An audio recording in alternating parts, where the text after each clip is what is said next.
Ayan, magandang araw mga boss, no. May konting tutorial lang tayo dito about sa ating dalawang block ng ating Alpha 125. So ito mga boss, puro ano to, stock ng Alpha yan, no? Yan yung block ng ating Alpha, stock to. Ayan, 124 cm. Ayan, ito ganun din to, 124 cm din to. Ayan, parehas sila no mga boss. So ano nga bang ang gagawin natin dito mga boss? Itong ating isang block, ito ay standard pa rin, hindi pa to nare-rebore, standard pa to. So ito ay na-rebore na mga boss. Ayan, alam nyo ba kung anong rebore to? Ito ay standard ng rebore ng TMX Alpha 155. Ayan mga boss. So anong anong ibig sabihin natin dito ngayon mga boss, sa ating tutorial, itong ating Alpha, kung sakasakaling mangyari sa inyo, nagkaroon ng sugat o umusok na, so ibig sabihin mga boss, pwede natin isagad ng rebore kagaya nito na hanggang standard ng TMX 155 natin. Ano nga ba ang sukat ng standard ng TMX 155 natin, mga boss? Ito, ayan, i-caliper natin, ang standard ng TMX 155. Ayan mga boss, nakita nyo,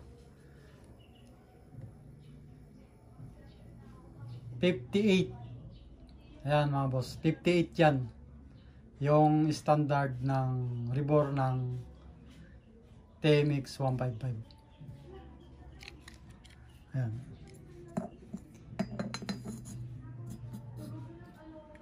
So ang dito naman sa natin mga boss, dito sa ating standard din ng TMX Alpha 125, ay ang rebore nito, ang sukat ng kanyang piston ay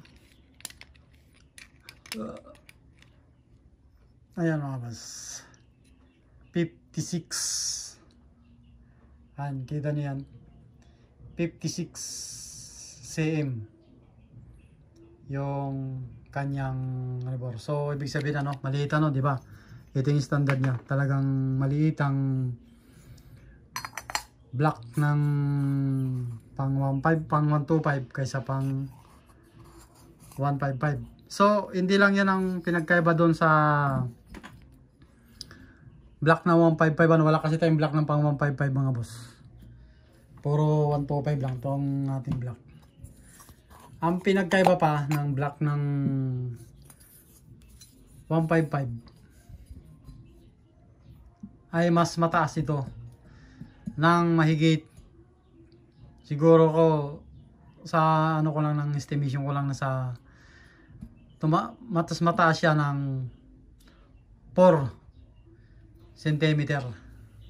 So centimeter mga boss, tumaas siya ng mga ganito siya mga boss, ayan, tataas pa siya ng ganyang kapal, mas makapal siya, ibig sabihin mas makapal. So yan pa ang yan mga boss, yan yung kapal ng ating pang 155 dito. So ibig sabihin ito mga boss, simula dito may dadagdag pa tayo ng ganyan, ayan, yun yung sukat ng ating, ayan, dadagdag pa ng 4 mm. Ayan.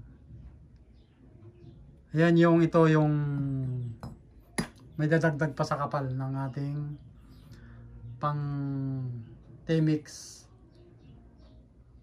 155. Ayan na mga boss. So ibig sabihin na ng mga boss, no, dito kung halimbawa magpaparibor tayo, pwede natin isagad ng ribor yung ating block ng ating T-Mix Alpha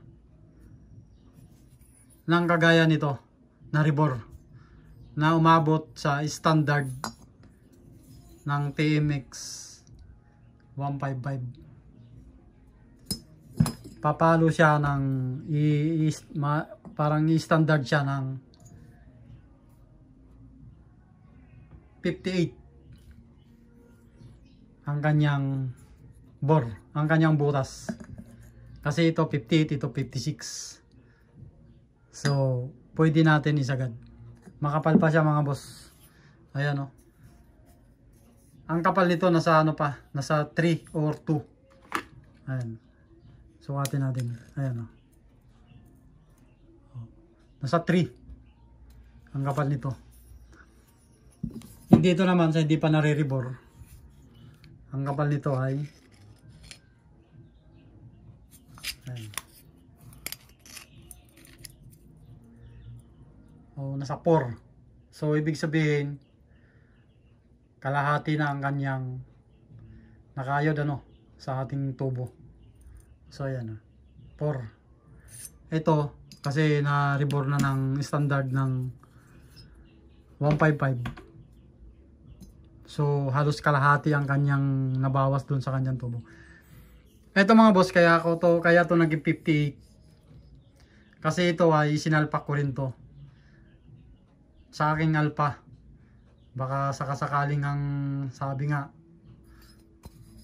kung mas malaki daw ang butas, mas madadagdagan ng lakas. Ayan.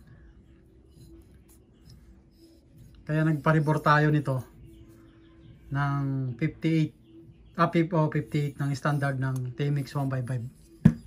Ayan.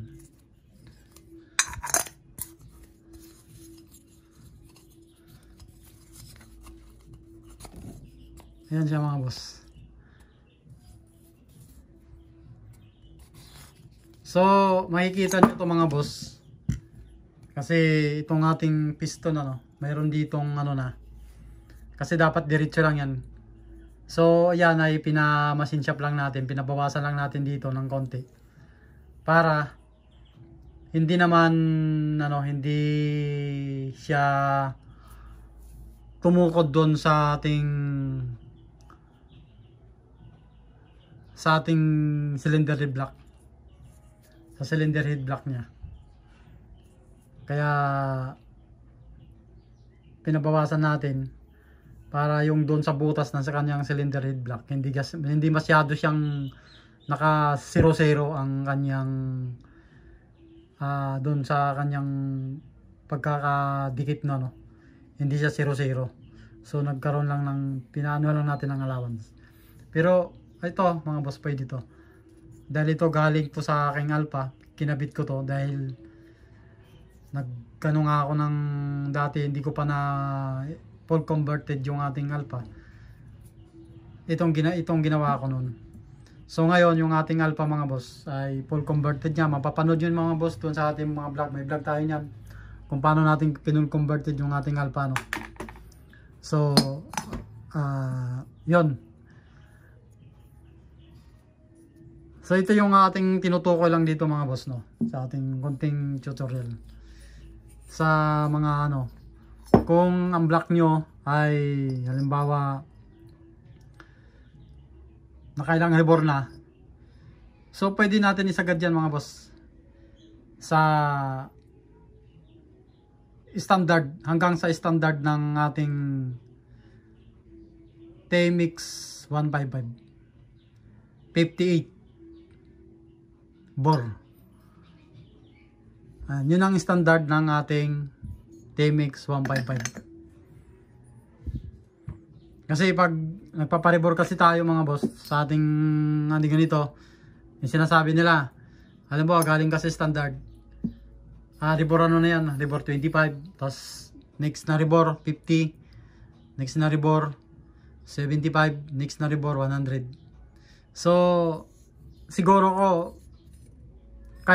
pwedeng pwede sa 100 na rebor. Kasi ito baka siguro, masasabi nating 100 rebor na to eh.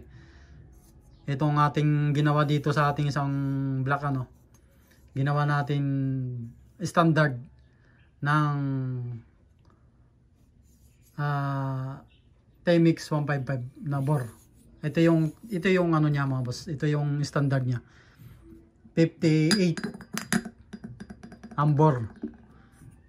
Yan. Dito naman sa standard din ng Alpha, 56 lang yung bore niya. So, ayan ano mga boss, sana ay mayroon kayong natutunan dito sa ating konting tutorial about dito sa ating block ng ating Alpha 125. So, ayan mga boss. Maraming salamat. Thank you.